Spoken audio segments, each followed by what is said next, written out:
Hello everyone and welcome to Nintendo Lounge. I'm your host Scott. Joining me as always is Jimmy, and it's been quite a while since we've done a discussion here on Nintendo Lounge, but we're ready to get back into it. How are you doing today, Jimmy? I'm doing good. I'm just ready to talk about some Pokemon, my favorite franchise of all time. Yeah.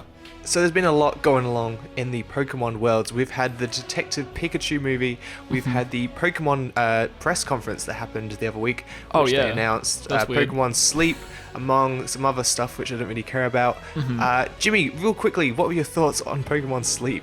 Pokemon Sleep. I don't know what they're doing anymore. I don't know what they're trying to go for. They kind of talked about it being like, man, we got people going out and about into the real world, but now we've got to tell people to go to sleep. It's like, we're doing fine, guys. Like, and it's like, we want you to wake up really happy in the morning. It's like, I'm not sad every morning. I'm fine. Leave me alone. Stop. Leave me alone, Dad. You can speak for yourself. Yeah, that's fair. But one thing that did make me happy was the Pokemon Sword and Shield Direct. That was a good segue there. Before the Direct happened, Jimmy, what were your thoughts on your predictions about this Direct? What were your feelings on the Sword and Shield game? For me, I wasn't too keen for this Direct. Okay. It was in the back of my mind. I was okay, it's gonna happen, and I was sort of, in my mind, I was sort of looking forward to seeing the evolutionary, the second evolutions of the starters, and that's about it. I was just kind of like, I want to see where those designs kind of go. I didn't know how far the game itself would go in terms of the core concepts and stuff like that. I thought maybe there'd be, of course, some kind of gimmick, which there was, but I didn't know there'd be like a lot of exciting things that I didn't actually expect. So I kind of went in with pretty low expectations, just being like, okay, cool, more Pokemon. I'm not too actually. Earlier I was like, it's my favorite franchise. Actually, I'm not too into it anymore. But hey, I'm sold on this one. It looks really cool. I'm actually really happy. How do you feel now that you've seen it?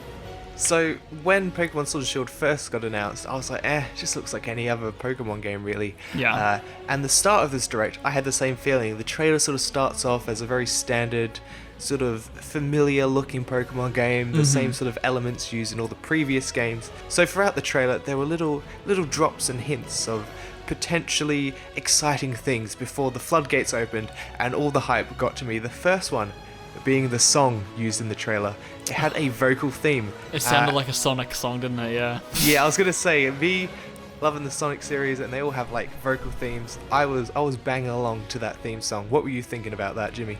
It was actually a pretty well-composed song, actually. I liked it. It had a lot of dynamics to it, changed quite a bit. Like, I don't know if the song was originally like designed for the game or if it was just a trailer song.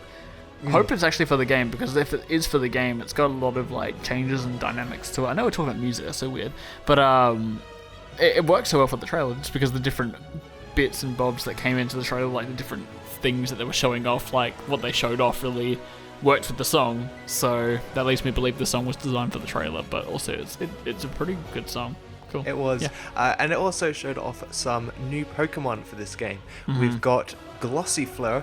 I believe that's how you pronounce it. If I pronounce any of these wrongs, I'm sorry. Yeah. We've got the ever so cute Wooloo, and we've got Dreadnought. All these little Pokemon look absolutely adorable. These sort of seem like they'll be the starter area Pokemon you'll get sort of at the start, similar to, for example, Bidoof in the Pokemon Diamond and Pearl games. What were your thoughts on these three Pokemons? Oh, those first ones? When I saw them, I thought the designs was a bit odd.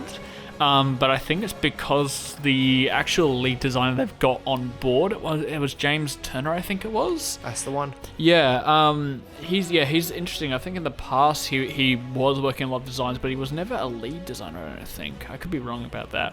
But a lot of people gave him a lot of crap because he was one of the guys that brought about, designs like the ice cream Pokemon and stuff like that, from what I've heard. So it's like when they announce like he's the guy that's the director of designing all the Pokemon, people are a bit like, ooh, that's a bit scary. But I think he's done a good job. I've kind of warmed up to them. Like there are obviously Gossifleur and Eldegoss, kind of like, to me, they kind of fall into the big blur of just like cutesy little flowery Pokemon. Like they could be anyone. Like there's like Florges and all those like Pokemon that I just don't remember at all. So I feel like those are going to be pretty forgettable. Like they're cool now, but like eventually they're going to be overshadowed by a lot of cool designs. Wooloo, yeah, I want to see where it goes. I hope it's not just like it's just a thrown in normal type sheep. It doesn't evolve and it's just that. I hope to see it actually go somewhere. Dreadnought, to me it looks like one of those Pokemon that's going to not have any evolutions. It's going to be just that standard thing, and it's going to look cool, but it's not going to be able to do anything. Corviknight, same deal. I feel like it might be one of the disappointing Pokemon. It's got a good design, like Skarmory, but Skarmory's not all that amazing. But anyway, yeah, in terms of like... I love the look of Corviknight. It's yeah, got a very design-wise, British Raven look to it. Yeah, design-wise, they're really cool. They're really different. I think, yeah, Corviknight and Dreadnought have a sort of a different look to them, which I quite like. Yeah, Gossifleur and that, they look very Pokemon-y. Boogaloo, sort of the same there. But yeah, it definitely looks like it's taking a different sort of direction, because you can tell there's a different designer behind it, especially from the past games. So it's got a bit of a different sort of like... I don't know how to describe it. I think it works though for like the English sort of area. I think having the sort of like, I don't know, they look a bit because they look a bit more Western designs. Like is that like, I'm not just pulling that out like of nowhere. Like to me they look more like less of a Japanese design. A little bit in my mind, especially Corviknight. Corviknight, exactly. Yeah, I was gonna say that. It just looks very like, I'm a cool bird. Like, I feel a white dude definitely designed that. Yeah. So all these Pokemon got announced, and I'm like, okay, that's cool. And then in the trailer, there is a very Breath of the Wild-esque shot in which the camera sort of pans across, through to the character and on into the distance, and I'm like, sorry, excuse me? And this is where everything changed. They had a few little cinematics of Pokemon walking around, and I'm like, is this what I think this is? Or is this just the cinematic they're just doing to tease me right now? I don't know. And then you see the trainer running around in the wild area, as they like to call it, with your freely controlled camera. You can move the camera wherever you like, very similar to many open world games. You can see Pokemon flying around, walking around, having a little swim, having a little drinky drink. You can cycle around the place. You can shake trees, Animal Crossing style. You can go fishing. So much you can do. What was your first impression when they showed off this big open world? Hopefully big. We'll have to wait and see. Well, that I want to get into as well. I'll talk about that. But in terms of like my reaction, yeah, I was really excited. I was like, oh, this is exactly what I wanted. And because I knew this is exactly what I sort of wanted the series to sort of go, but I didn't know how they'd go about it. Just because, of course, Pokemon games are just designed to be linear. They're meant to push you through a pathway, push you through routes, push you to the destination they want you to get to. So it's kind of hard to just make it open world without completely changing how the game functions. So I think this is like the most like intelligent way of actually going about it. I don't know why I didn't think of this. It's like a really smart way to make a designated area that's just for this kind of open world feel, kind of open up. And then in the towns, it sort of goes back to the traditional Pokemon style of gameplay. It feels very natural. It's like, that's how the world is. Like, there's towns, there's pathways, there's routes in the real world, but then sometimes you can step out and then there'll just be a big, just vast landscape. And we haven't surprisingly had that in any of the Pokemon games. Like, it makes so much sense. I don't know why it's never been in there before, but there you go. Probably processing power, but now it makes sense. It feels natural. I like that it doesn't look like it's just going to be like, we force this little thing into there, but it's going to be very obvious that you're stepping out to this one zone that's got it and then back into your linear things. I feel like it does work in the context of how actual real world locations work, and especially like UK, you have those big open spaces of land just in between cities, so it works really well, so I like it. Exactly. And depending on the time of day, the weather, all that sort of stuff, it will change what sort of Pokemon are about. While you will see Pokemon walking around, there will also be little rustling leaves in all the bushes, sort of similar to the previous Pokemon games. And if you see the rustling, you're like, oh, this could possibly be a rarer Pokemon. You can run over to it, sort of like the old style. You don't know what sort of battle you're getting into. And you can catch a potentially rare Pokemon or just run away from it, whatever you like to do. Yeah. And sort of what I've gathered from it as well by looking into it, with the whole thing with like the weather changing and new Pokemon appearing, apparently that happens every single day, like real-time day. Because like with the Pokemon games, they would actually have real time go through. So like when it's daytime in the game, it's daytime in real life, and then it like goes through, it follows your clock on your game. So basically, like every day you wake up to play the game again, there'll be new stuff in that world. There'll be new weather patterns. So basically, like, it's just going to naturally kind of flow through, which I think is a really smart way of like introducing new Pokemon without, you can't really force feed new Pokemon into every route, because then it becomes a bit like, well, I want to look for this specific Pokemon, but I can't find it because I have to wait a couple of days for it to appear possibly. But obviously the routes are still there, but this other world where random Pokemon can appear every single day is really unique. It's a good chance to just be like wowed every single day, like, oh my god, there's this Pokemon, then wake up the next day, I'm like, oh wow, it's raining and there's this Pokemon now. I think it's really cool, but I kind of wanted to talk about the scope of it, because you mentioned that before about how big it is, and you were like, oh, I wonder how big it is. Well, they actually have a map released of the game. You can actually see the area where it all is. It's sort of in the bottom half with the lakes and stuff like that. Can you see that? Oh, yes. That's where it is. And you can see where the bridge goes past like the big clock tower sort of thing. That's sort of where it looks like it ends. It does seem like it kind of goes through. There's actually some things there, so it actually does go through there as well, and maybe up a little bit there. But it doesn't go through, like, there's not like a whole lot of areas. It is just one wild area, but it is pretty big. It takes a big chunk of it. So yeah, it is big, but again, like, I feel like people kind of jump to the idea that it's going to be like, oh man, there's going to be so many different wild areas. Like, you're going to step out into one, then you're going to step through a town, then step into another wild area that you've never been to before. No, it's all one place. It's all one section. Do you think, sort of similar in a way to which Breath of the Wild sort of took the linearity of the Zelda series off course, do you think they're going to do that with Pokemon? Making it, you can go to whichever town you want first, battle whoever you want to battle? That's a good question. I feel like that might be what they're aiming towards. I feel like they've blocked off the League. The League is way back at the very back, one with a big giant tower. So I think what they've done is they've allowed you to go, you can go anywhere you want. You can go to that, as I said, the red clock tower town, you can go to the purpley blue one, you can go to the brown, and then like the harbour town to the right. You could choose wherever you wanted to go, because obviously, like, I don't know, it would be weird. It might be that they level the Pokemon, like, basically, like, maybe all of these towns have different like levels, like whichever one you enter first, it'll level the Pokemon to follow that, possibly. I don't know, it's going to be hard just because leveling Pokemon in the games, they obviously, like, you don't want to walk into an area and you've got like a level 5 and there's like level 50s there. Or maybe they want you to do that and try that and you're like, oh, they're a bit too high level, let me move back a little bit. So maybe they give you the openness, but possibly are forcing you to push yourself back a little bit because they're like, oh, well, these are high level, you can't go here yet. So, and it will be interesting to see in this wild area, again, if the Pokemon level with you, because obviously with Pokemon, they're linear.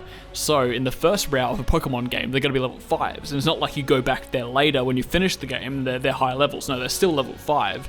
So is the wild area going to be like that? Are they going to always be low level? Or in the wild area, are they going to level with you? That's my big question. I feel like that would be the case. Yeah, it does make sense. And that's going to be a different thing for Pokemon. Pokemon's never done that. So that's my big question. And if that's the case, do each of the towns and different areas and different gyms do that with you as well? Do they level with you? So then you can choose which one to go to first. That's my question.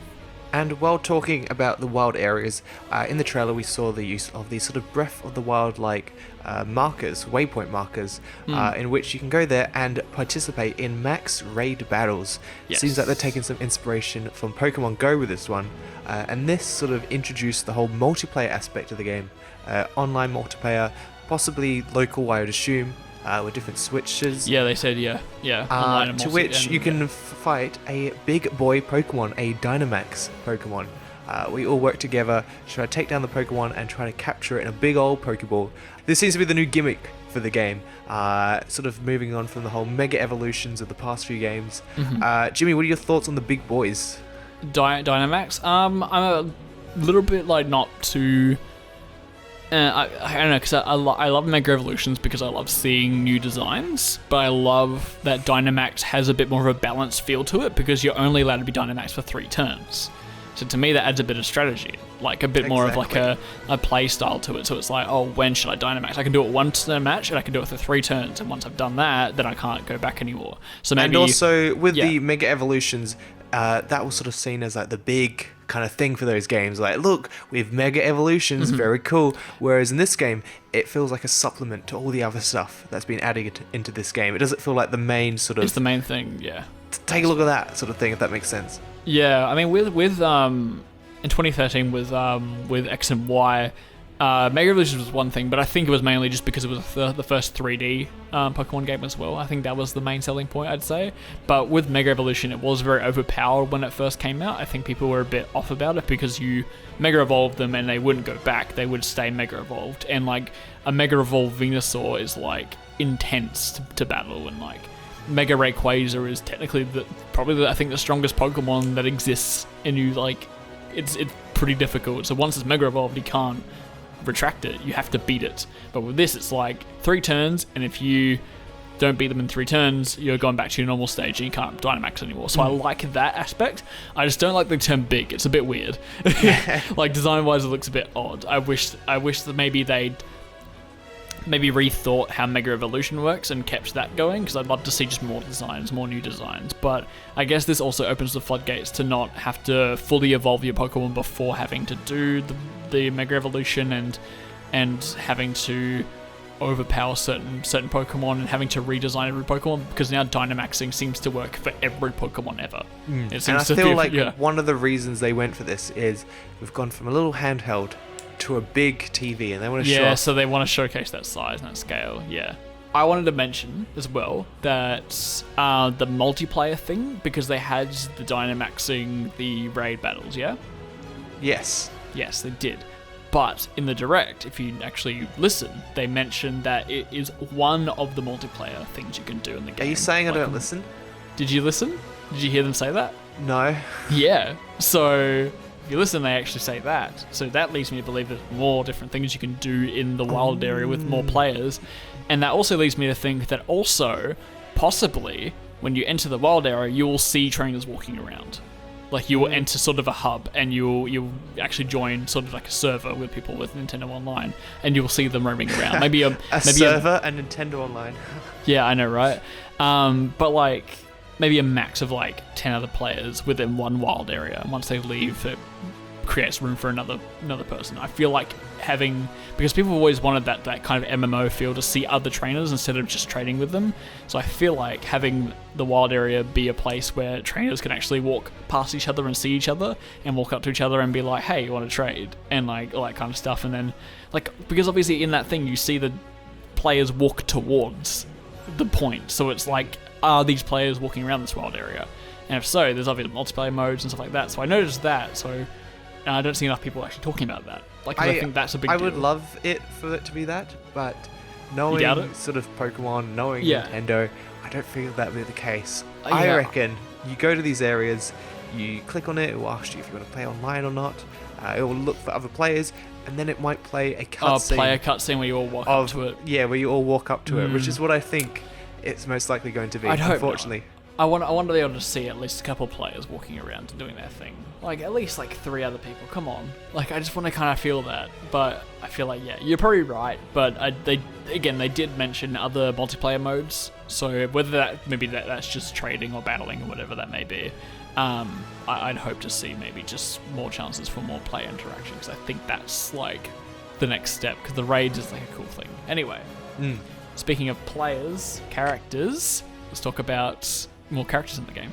So let's talk about some of the characters in the game. We're going to talk about if we like the designs, if we hate the designs, if we like the look and feel of the characters. So we have the current champion of the Galar region. We have Mr. Leon with his beautiful purple hair and his long king-like cape, and his little beard. Jimmy, what are your thoughts on Leon? Yeah, it's cool. I think it's really cool that they actually just showed off the main leader of the Elite Four? What are they called? The Elite Four, there you go, the leader. Because usually that's kind of the big mystery of the games, is who's the gym leader, who's the leader? But I think it actually makes sense in the context of the world. They're actually setting up that the like it's like entertainment. It's like the Pokemon battling is like a huge thing. Everyone knows who he is. Everyone knows who he is. He's famous. Like everyone knows who he is. It's a big deal. So I think that makes so much sense to know who he is up front, because then it like builds this kind of picture of him. Like you'll see him and you'll see him on TV. You'll see him everywhere. So I don't know. I like that they've got this sport kind of feel to Pokemon battles now. We have Leon's younger brother, and reminds me quite a bit of Jimmy. We have Hop, who will be your rival throughout the game. So Jimmy, you being the embodiment of Hop, how do you feel about this character? I want to have a look at it. It's mainly just the jacket, to be honest. Yeah, okay, I like him. Everyone's knock on the name, but I'm just like, whatever. It's just a sick name. Like rival doesn't necessarily mean they're a dingbat. Rival just means there's someone that you sort of are in a competitive nature with. And competitive, exactly. It can be in a competitive nature with someone in a like positive and you know, friendly manner. Like you. Yeah. We're rivals, you and me. Yeah. Anyway, yeah. So I don't know. Cool design. He looks kind of cool. He looks friendly, so I like him. But yeah, people stop knocking on the fact that rivals aren't mean. That's just Gary. Don't expect everyone to be Gary. Anyway, there you go. Next up, we have Professor Magnolia, the professor for the Pokemon series. You know, good old Professor Oak. She's got a nice little granny look to her. She seems sweet and nice. She's got a cane with a Pokemon on it. Cool. Cool as. Very cool. I know, right? Any thoughts about Nanny Magnolia? Yeah, I feel like she's gonna have sort of like this like queen-like feel to her, I guess. Oh yes. Yeah, I could feel that. I wonder if they're actually gonna have a queen of Oh. I would see that happening. Should be a queen here, probably some royalty. So yeah, maybe Magnolia is royalty, but she's coming down to the countryside to study. Maybe. We also have Sonia, which is the granddaughter of Professor Mongolia. No, not Mongolia. Magnolia. Mongolia is a country. So she's sort of just like an extra character in the game who will help you out. She seems nice. She seems like a lovely gal. I'd be friends with her. Don't Google her. I don't intend to. Don't worry. And we've also got the first gym leader announced as well, and his name is Milo, and he's a very thick boy, let me say that. He's so strange looking. He's a funny guy, but I feel like he'd be my friend, so I'm not right. He's sort of like he's a gentle giant. That's what he is. Yeah, I like that about him. Yeah, cool. And in the direct, we also had the announcements of the 2 legendary Pokemon. I'm gonna pronounce these completely wrong. Okay. But we got Zacian, and we got Zamazenta. We have the sword one and the shield one. To me, they both look a bit weird. All new Pokemon legendaries, they always look weird when you first see them, but you come to like them a bit more over time. But they look very samey, apart from that one has a shield on its head and one has a sword in its mouth.